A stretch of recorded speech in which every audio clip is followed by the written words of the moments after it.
So hi everyone, कसे आहात तुम्ही सगळे? आय होप तुम्ही सगळे मस्त मजेत असाल आणि माझ्या चॅनलमध्ये तुमच्या सर्वांचं स्वागत आहे. तर आज आहे संडे आणि म्हटलं की संडे स्पेशल तुमच्यासाठी एक मोठा व्लॉग शेअर करावा की संडेमध्ये आमचं काय रुटीन आहे. अजून तर तसा काही प्लॅन झालेला नाही आहे. तर आत्ता ना वाजलेले आहे 10:30 आणि अजून आमची अंघोळ पण नाही आहे, कारण आमची तर लाईटच नाही. खूप जास्त पाऊस पडतोय त्यामुळे लाईट पण गेलेली आहे आणि आम्ही वरची टाकी भरायचंच विसरलो. तर आता आम्ही सगळे तसेच बसलेलो आहोत आणि आता बघूयात कधी लाईट येते. तर जेव्हा बाहेर उठून बघितलं ना, तर तेव्हा वातावरण काही असं होतं आणि वातावरणामध्ये खूप जास्त गारवा होता. अजूनही बाहेर पाऊसच पडत होता. आम्ही आज ना आरामातच उठलेलो होतो. आरुषच्या स्कूलला ही सुट्टी होती म्हणून आज जरा निवांतच चालू होतं. आज संडे होता आणि आराम करायचा विचार होता, पण सकाळपासूनच पावसाने सगळी प्लॅनिंग आमची बदलूनच टाकली होती. लाईटही नव्हती आणि पाणीही नव्हतं. एक वेळ जर लाईट नसती तरी चाललं असतं, पण पाणीच नाहीये त्यामुळे काहीच करता येत नव्हतं. मग म्हटलं आता लाईटीची वाट बघत बसण्यापेक्षा घरातलं काम जे आहे ते पटापट उरकून घ्यावं.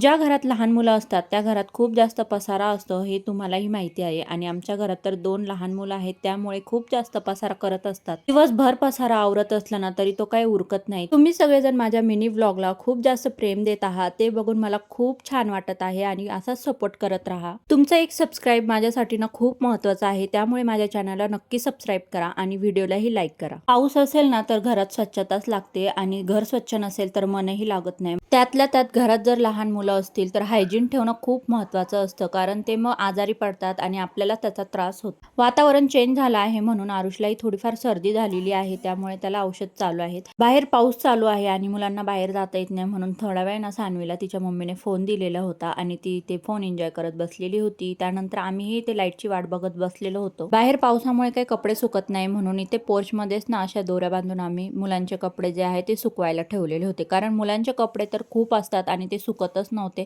म्हणून आज सगळीकडे कपड्याचाच पसारा दिसत होता आणि कपडे सुकले नाही तर खूप जास्त प्रॉब्लेम होतो, म्हणून थोडा वेळ हवे तसे ठेवलेले होते. मम्मीला इथे ना काहीतरी बिल सापडलेलं होतं तर ती तेच बघत होती. त्यानंतर वातावरण काही असं होतं, अजूनही ढग होते आणि बुरबुर पावसाची चालूच होती. जशी लाईट आली तशी भावाने लगेच गाडी ना वॉश करायला घेतलेली होती, कारण त्याची गाडी खूप जास्त घाण झालेली होती. तो आता पुण्यावरून जाऊन आलेला होता, त्यामुळे मग सगळ्यांच्या आंघोळी झाल्या होत्या आणि मी पण फ्रेश झाले, आंघोळ वगैरे झाली आणि तोपर्यंत ना आभाळ पण गेलेलं होतं आणि पावसाची रिमझिम पण थांबलेलीच होती. ऊन पडलेलं होतं म्हणून बाहेर कपडे टाकलेले होते, पण अचानक ना परत पाऊस यायला सुरुवात झाली आणि माझी परत कपडे काढायची धावपळ सुरू झाली, कारण म्हटलं आता ओले कपडे परत जर झाले तर सुकायचं नाव घेणार नाही. त्यामुळे मग पटपट मी ना मुलांचेच कपडे होते ते काढत होते. पावसाळ्यात ना हाच प्रॉब्लेम असतो सगळ्यांचा कपड्यांचा, कारण खूप धावपळ होते. कपडे बाहेर टाकले की पाऊस येतो, आत टाकले का ऊन येते, असंच होतं. त्यानंतर ना मी इथे जेवण करत होते. दुपारी सगळ्यांचे जेवण झालेले होते आणि मीच राहिलेले होते, म्हणून मी इथे टीव्ही बघता बघता जेवण करत होते. आरुष आणि सानू इथे बाहेर बसून ना मस्त खेळत होते. दोघंही ना खूप भांडतात आणि नंतर परत एकत्रही येतात. खूप जास्त त्यांच्या मारामाऱ्या चालू असतात. त्यानंतर आरुषने फुलं आणलेले होते आणि तेच मला तो दाखवत होता की बघ मी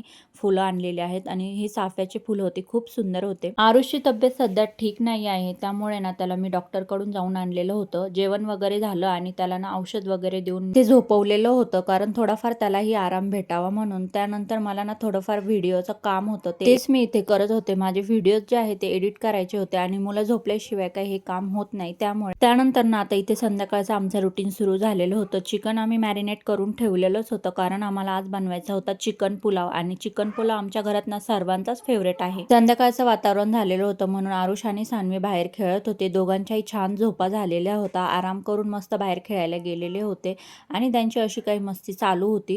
तोपर्यंत इकडे मम्मी आणि मी ना चिकन पुलाव बनवत होते. तर इथे मम्मी ना मला मसाले वगैरे शोधून देत होती की मसाले कुठे ठेवलेले आहेत वगैरे. त्यानंतर छान असा चिकन पुलाव आमचा रेडी होत होता. अजून 5 मिनिट होते त्याला रेडी होण्यासाठी. खूप सिंपल पद्धतीने आम्ही हा पुलाव बनवलेला होता.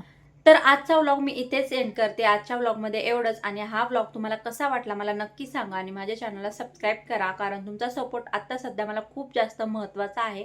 भेटूयात अशाच एक पुढच्या व्लॉगमध्ये. तोपर्यंत बाय बाय.